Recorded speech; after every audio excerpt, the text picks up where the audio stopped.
ही नहीं दे रहा था, जो अक्सर न्यूज चैनलों पर दिखाई देता है। मदरसे की किसी मौलाना की दाढ़ी में मुझे आतंकी नहीं दिखाई दे रहा था कि तू जैसा सोचता है उस तरह इस्लाम हो जाता तो मिट जाती तेरी बुनियाद, मेरा नाम हो जाता। अगर हम मदरसों में जंग की तालीम दे देते, वतन में 100 बरस पहले ही कत्लेआम हो जाता। मदरसों में जंग की तालीम। मैं बात करूंगी मदरसे की। जीवन में पहली बार मैं किसी मदरसे के भीतर दाखिल हो रही थी। मैंने देखा कि मदरसे में मस्जिद है, मदरसे में हॉस्टल है, मदरसे में क्लासरूम्स है जिनके नाम उर्दू में लिखे थे। मैंने देखा मदरसे में प्रधानाचार्य यानी प्रिंसिपल का कक्ष है, वहां एक कंप्यूटर है जिस पर एक व्यक्ति काम कर रहा था। मदरसे में मैदान भी था। मैंने मदरसे में कैंटीन भी देखी, लेकिन मुझे तलाश थी आतंक के अड्डे की। मदरसे में कहीं वो आतंक का अड्डा दिखाई ही नहीं दे रहा था, जो अक्सर न्यूज चैनलों पर दिखाई देता है।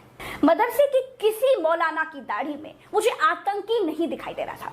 मैंने देखा कि टीचर्स, जिनको बच्चे उस्ताद या दूसरे नामों से बुलाते हैं, उनमें प्रिंसिपल के सामने खुद को अच्छा शिक्षक दिखाने की होड़ चल रही थी, खुद को बेस्ट क्लास टीचर दिखाने की कोशिशें चल रही थी। मैंने देखा कहीं उर्दू की क्लास चल रही थी, कहीं हिंदी की क्लास चल रही थी, कहीं अरबी पढ़ाई जा रही थी, कहीं विज्ञान पढ़ाया जा रहा था, कहीं अंग्रेजी पढ़ाई जा रही थी। मैंने बच्चों की आंखों में डॉक्टर बनने का सपना देखा। और आप क्या बनोगे? डॉक्टर बनोगे।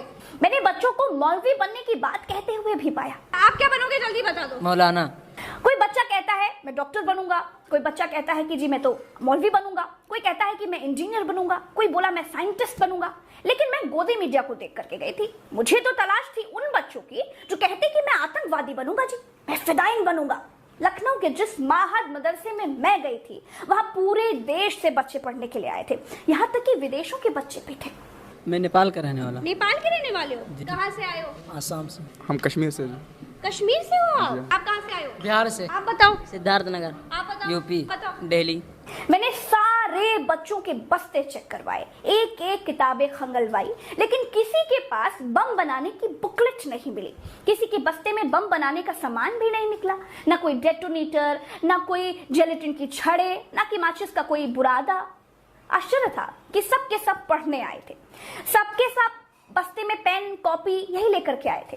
फिर मदरसे में आतंक का वो अड्डा कहाँ था जो बेस्ट्रीम मीडिया के टीवी चैनलों पर दिखता है? अगर टीवी वाला मदरसे में आतंक का अड्डा नहीं भी खोज पाता है, तो भी मदरसे को आतंक का अड्डा बताता। और लोगों ने आजादी की लड़ाई में योगदान डाला, मदरसों की कुर्बानियां सबसे ज्यादा हैं। ऐसे लोग तैयार किए जिन्होंने इस मुल्क की आजादी के लिए अंग्रेज की जड़ें खोखली कर दी, अंग्रेज को नाको चने चबवा दिए। मदारिस से पढ़ के निकलने वाले लोगों ने अंग्रेज को इस मुल्क से जाने पर मजबूर किया। उनको ये सबक किसने पढ़ाया? उनको ये दर्स किसने दिया कि अपने मुल्क के लिए कुर्बानी दे दो? जेलें काटी, इतनी काटी कि 362 साल का इतिहास है सिर्फ मदरसों का, जिन्होंने अंग्रेज के साथ टक्कर ली है इस मुल्क की आजादी के लिए। एक आधे दिन का नहीं है, 1-2 साल का नहीं है, 362 साल तक कुर्बानी पेश की। और क्या साथ में कमाल कर दिया? कमाल ये कर दिया कि जिन लोगों ने मदरसों में तालीम हासिल की है, क्योंकि मदरसे में जब बच्चा पढ़ता है उसको बार बार हम सिखाते हैं कि बेटा माँ बाप का कहना मानना है, अगर उनसे बगावत कर दी तो फिर अल्लाह राजी नहीं होंगे। जब बच्चा मदरसे में पढ़ता है उसको रोज समझाते हैं कि हराम नहीं खाना, हराम काम से कमाई करेंगे तो अल्लाह राजी नहीं होंगे। बार बार मदरसे में समझाया जाता है कि किसी की बेटी बहन की तरफ जिना की निगाह से देखोगे अल्लाह नाराज हो जाएंगे। तो अगर मदरसों का कमाल देखना हो ना, तो इस पे भी एक सर्वे करवा ले सरकार, और वो सर्वे घरों में मदरसों में करने की ज़रूरत नहीं है। जितने ओल्ड होम बने हुए हैं ना, जहाँ बूढ़े और बूढ़ी औरतों को रखते हैं, वहाँ जाके सर्वे कर लीजिए।